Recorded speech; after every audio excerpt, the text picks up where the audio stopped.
one, two, three of like issues you want to look at a state level instead of, just Orange County? Certainly. Well, it's, everything seems to connect from infrastructure to housing. And right now, and I'd like to talk about housing because, as we say, we have a housing crisis. And again, I always look back going, okay, when didn't we have a housing crisis? Let's go back. I bought my condo for $144,000. Granted, it was 1995, but again, it was affordable. Why is it that prices got so high? California, it costs California builders 40% more to build a house than any other state. Why? Because legislation went ahead and added cap and trade. They added taxes. They added regulations, the cost of CEQA. So it's legislation that's actually caused a lot of this. Yep. And it's like, so if we go back and you undo some of these regulations, you're going to see the price go down. And that's huge. But you have to have infrastructure and you have to have, good housing. Now, right now, one of my biggest concerns is SB 50. This was Senator Weider's bill. He's been trying it every year. It actually failed a couple of weeks ago. However, he has until, I'm going to say next week, to actually get an amendment. What this does is it allows high-density apartments, affordable housing to come into your community, especially you have transit. We have Metrolink, which is in Laguna Niguel. And so what their goal is to say, if we can build, affordable housing, people won't be using cars, they'll be taking transit, which this is Southern Orange County. It's different. One size doesn't fit all. The senator is from San Francisco. Might work there, and we can actually look at, what a great job they're doing up there. Mm-hmm. And so, coming down here, exactly. So coming down here, what it would say is they could actually go ahead and build there, and it could be, 6 stories, 7 stories. And this isn't the make of what your community is. We're a master plan. A lot of these are master plan cities. And to go in there and put in high rises just isn't going to work. The scary part about this bill, though, is it will take local control away. If we do not comply, they can take zoning away. Because right now, that's really what we have as a city. We control zoning. We control what can be built, how it can be built, how high it can be built. This would go ahead and take that authority away and allow the state to come in and do what they want to do. This is very scary because it would completely change the dynamic of what your city looks like. Yeah. So, and then on that, like on the regulation side, I mean, even in construction, like CEQA is a huge thing. Right. So going back to regulations, I don't know if you want to explain those a little bit more, because I know, maybe some people aren't familiar with that. CEQA are a lot of environmental regulations. So there's a lot of loops and a lot of hoops you got to, go through. But honestly, it's all about money and fees you have to pay. And, and it's funny because it can take at least 10 years to get a project up and running. So the fact that they want to have projects up and running, but we have to deal with CEQA or the Coastal Commission, all these other agencies, it's almost impossible. And what they want to do with this SB 50, if it does go through, and we're hoping it won't, that if you do, well, I'm going to go back here. Yeah. It's RENA numbers. There's kind of a combination here, and I don't think people are familiar with that, but it's regional housing. So what they do is every 8 years, they go ahead and they do, a census of what's the population. And the population is growing, so we need to have more homes. So what they do is they give us RENA numbers. For instance, in Laguna Niguel, I think it was like 189 homes that we have, and it's different levels. You have very low income, moderate, income, market value, and and then high in income, so that you're getting a variety there. Yeah. That was feasible. We could actually deal with that. Well, they came back with the numbers this year, and they raised ours up to I think 1,089. So those are just, for clarification, those are mandates of specific brackets you have to hit. So they're percentages. That's exactly right. Okay. So what they did is, though, they decided to hit South Orange County. They decided to hit Orange County and go put the numbers there instead of Riverside, instead of LA.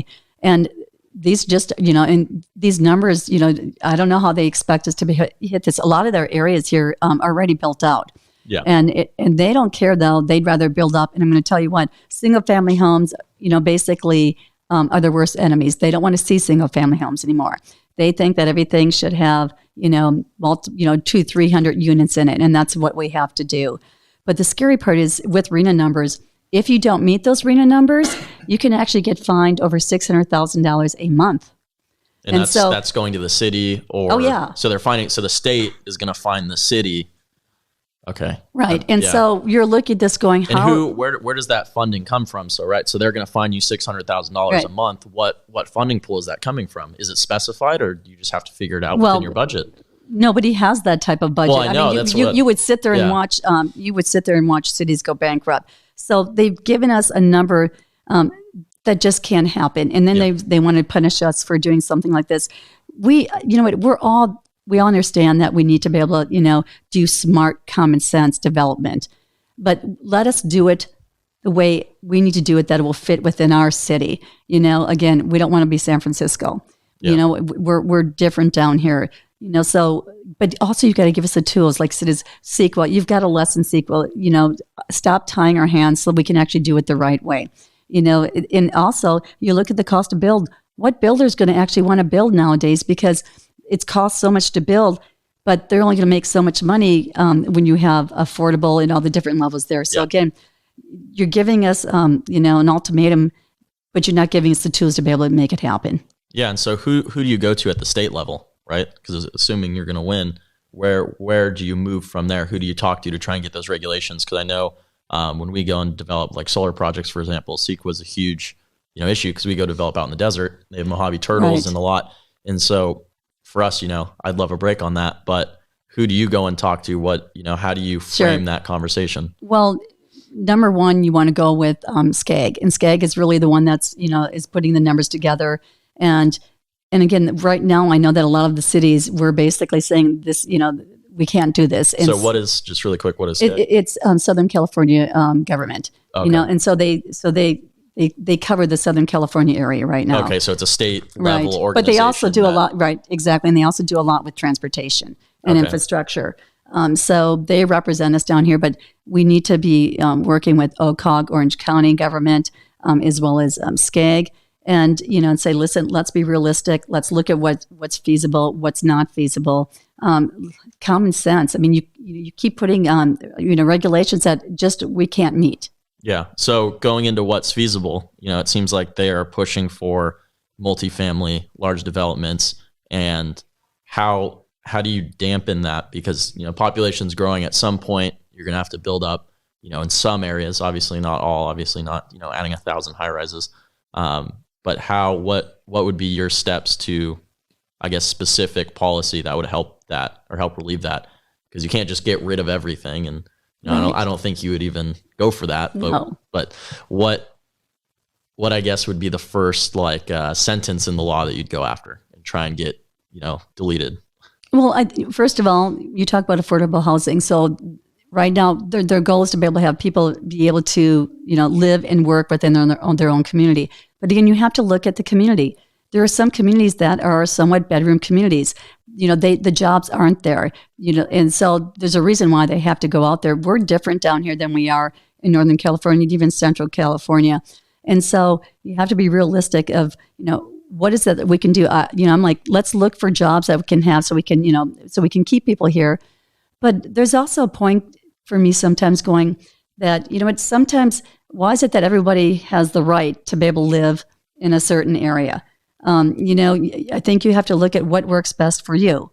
And I think it's important that, we try to find jobs and we try to keep people within, to live within their means. But I think it's very difficult sometimes to be able to have, there's a point where you can be, built out. Yeah, there's only space for enough places. Exactly right. Because if you look in the Central Valley, there's lots of room there. So why don't we look there and try to help get jobs so that people can live there and they can work there instead of trying to build where there isn't room to build here because people are coming here. Again, we have to find where we have the availability and then put jobs there and then put affordable housing.